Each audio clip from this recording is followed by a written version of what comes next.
Hello and welcome to Stage to Sofa. So this week we've got such a fantastic opera industry professional in the form of artist manager Justin Werner. Now Justin is one of the youngest artist managers in opera in the US, and he founded his artistic company New York Opera Exchange, which was a boutique opera company, and he now finds himself as CEO and director of Stratagem Artist Management. So Justin, thank you so much for joining us today. Thanks for having me. It's lovely to have you.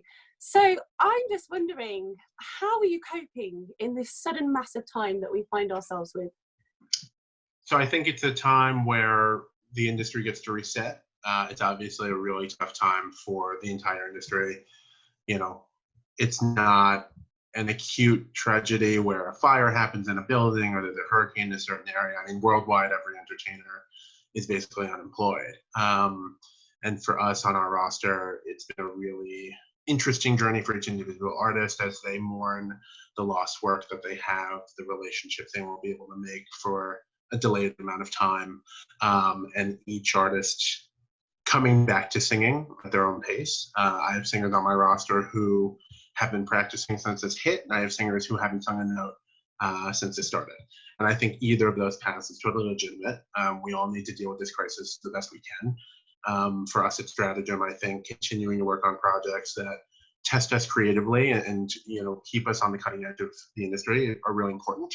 And also to just encourage our artists to become part of the larger operatic community and to, come together to support our colleagues. I mean, that's, there are conversations that are being started between myself and my United States manager colleagues, between myself and other artistic professionals that would have never happened if this didn't occur, if this crisis didn't exist, because we wouldn't have had the time. So I think, the best thing we can do at this time is to stay busy and utilize the time and space that we have to just clear our minds of not the next gig or the next meeting, and to think of ways to move forward and to prevent the financial crisis of this event happening on a regular basis. It's a huge thing to have to confront right now. So I fully agree with what you've just said. And I'm just wondering, with your projects that you were speaking about, can you give us any insight into the way that you see possible online projects moving forwards to help your singers? Yeah, so one project that we're working on is a question I get from my singers often for audition packages is, what contemporary aria can I sing that both fits vocally and is storytelling that I want to experience as an audience member and as a performer. So I've been reaching out to composers and librettists that I know to try to expand our catalog of available arias for our singers, both shows that have been produced, but also works in progress that composers feel comfortable giving to a well-vetted group of singers that have the musical and mental capacity to perform them accurately and reliably. And, I'm sure my composer and librettist friends as well, because their commissions have been canceled, their future plans have been stalled. They also have time to, share their resources with us. And the response from my colleagues on the writing side has been astronomical.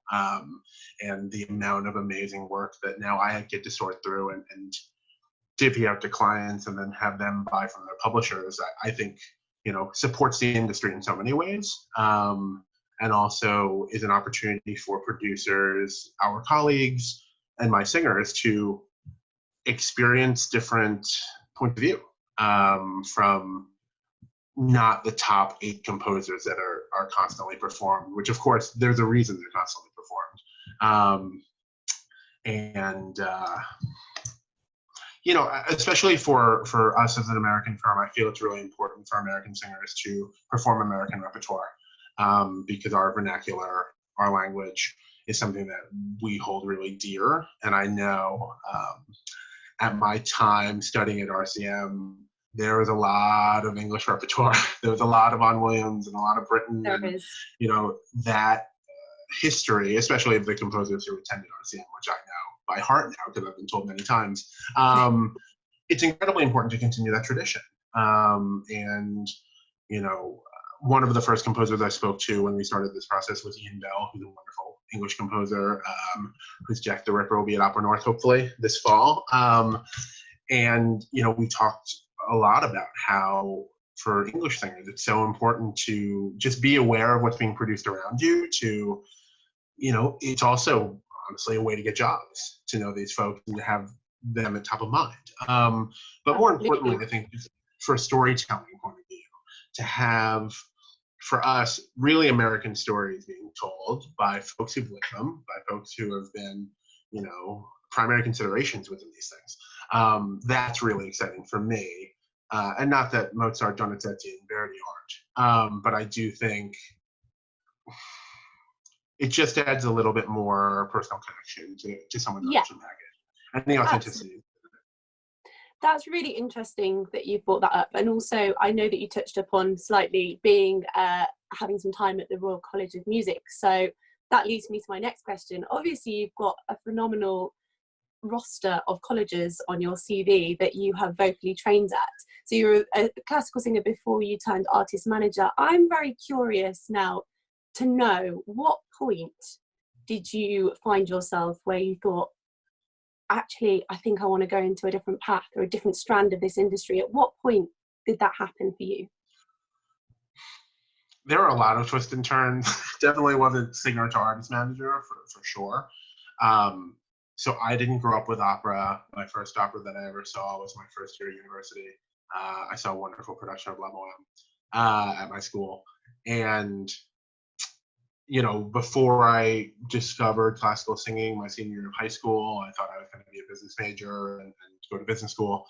And then I just fell in love with music, knowing that it could be a career, or at least being told that it was easy to be a career, which is not the case. So when I was in college, I studied as a baritone and then switched to tenor right after university. I actually led a small production company at school for the undergraduate students that weren't getting ample performance opportunities, because the grad students and the doctoral students and our performance diploma students were getting the majority of the main stage opportunities. So that definitely opened my eyes to production, to casting shows, to the nuts and bolts of putting on a very basic scenes program. So then when I switched to tenor, moved back to New York, started studying with a new teacher. That teacher asked me, you know, what are you going to do while you're Fox switching? And I founded an opera company called the New York Opera Exchange that, you know, honestly started as the let's hire our friends and sing together, and turned into 3 productions a year of, you know, basically top 25 repertoire in original language with no cuts. So singers would have an opportunity to perform these roles with orchestra in as professional and authentic a setting as possible.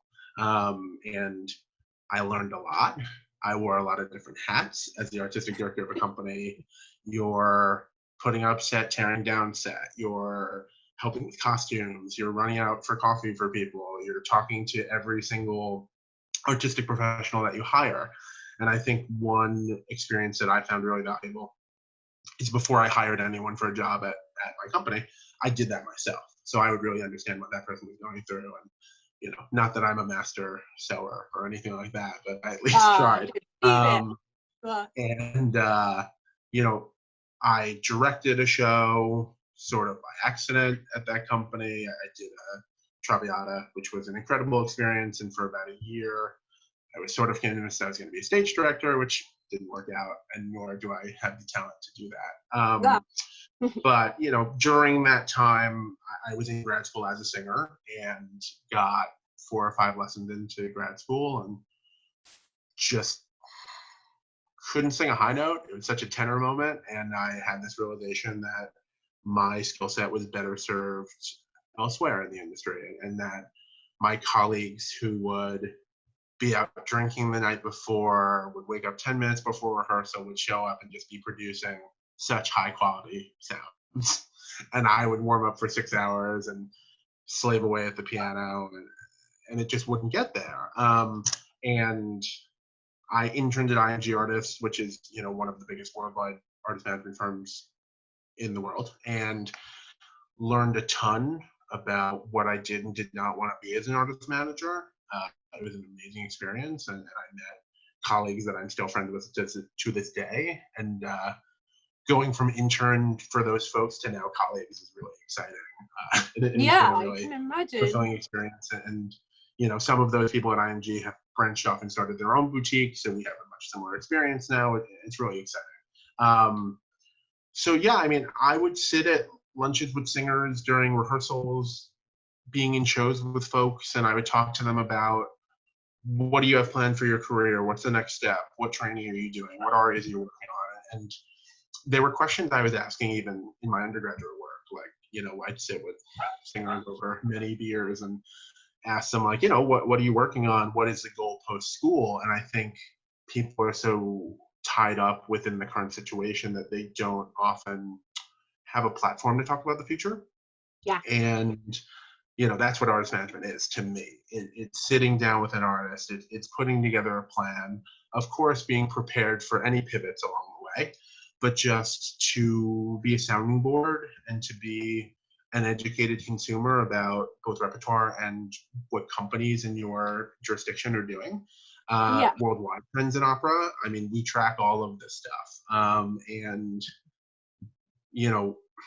for me to be able to curate my own roster, to be able to be representing artists that I really believe in, that is the most rewarding part of my job.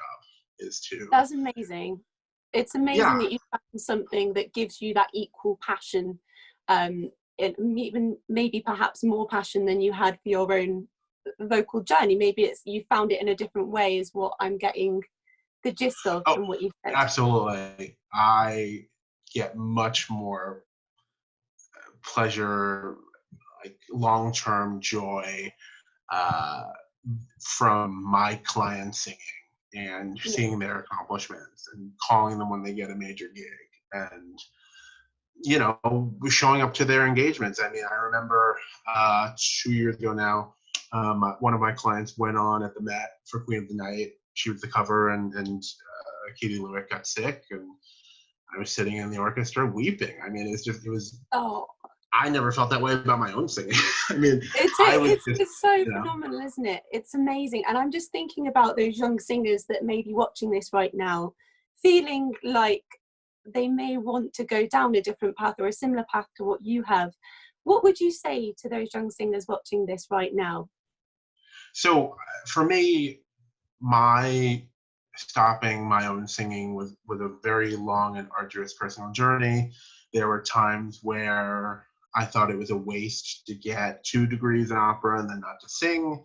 I luckily had some amazing mentorship along the way, an amazing wife to support me through these choices.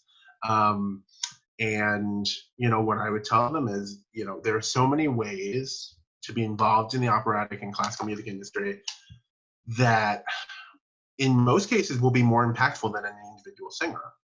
And who better to lead our industry into the future than folks who have been through the trenches, who've been in auditions, who have learned repertoire, who know the languages, who just empathize and sympathize with our colleagues. And I think for me, my experience as a singer has been instrumental to my managerial career. First of all, with just the context that I've made, and I represent people from folks I went to school with, to people I performed with, to people who were New York Opera Exchange alums, to, we just signed my undergrad voice teacher who's in his 60s and he sounds amazing. But that was sort of the ultimate circle of life moment where he came to New York a few weeks before COVID hit, sang for me for feedback, and halfway through he's like, this is really weird.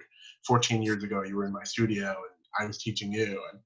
And those times are what has convinced me that I've made the right choice. And I think everyone has this idea of the path in their head where you go to undergrad, you go to grad school, you go to a young artist program, and then you magically have this career. Like, that's just not the common path anymore. Yeah. It's definitely not the only path. And I do hope that even if a singer is going to be a lifelong singer, which is, I don't think anyone goes to university as a singer and is like, I'm going to be an artist manager or I'm going to be a director. Like, these pivots happen within that path, which is great. Yeah. But,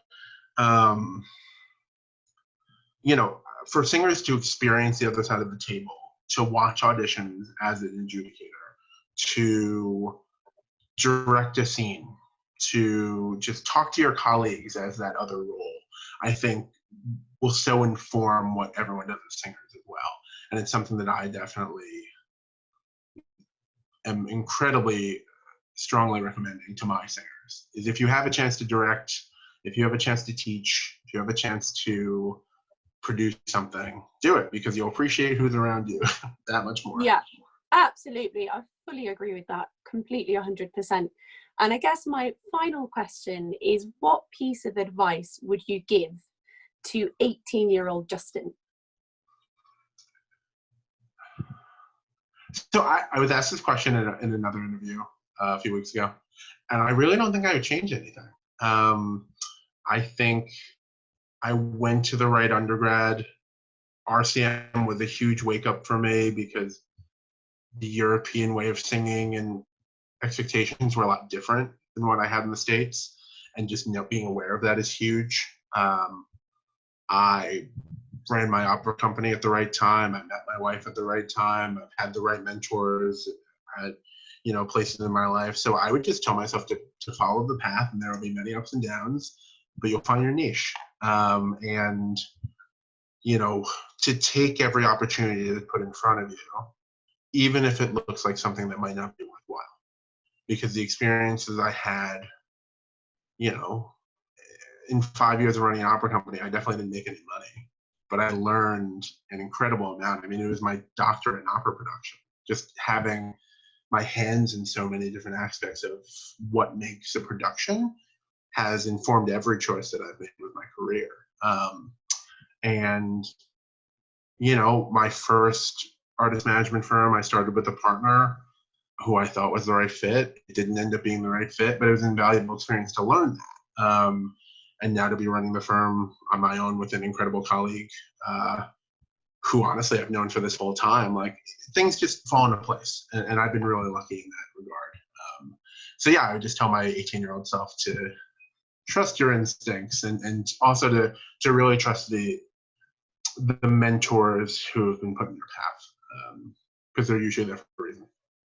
Absolutely. That is fantastic piece of advice to give to the young singers and young possible artist managers of the next generation. So thank you so much, Justin, for your time and your knowledge and wisdom. I respect you so much for your journey and what you have done. And I thank you for joining me today on Stage to Sofa. Thank you. Thank you.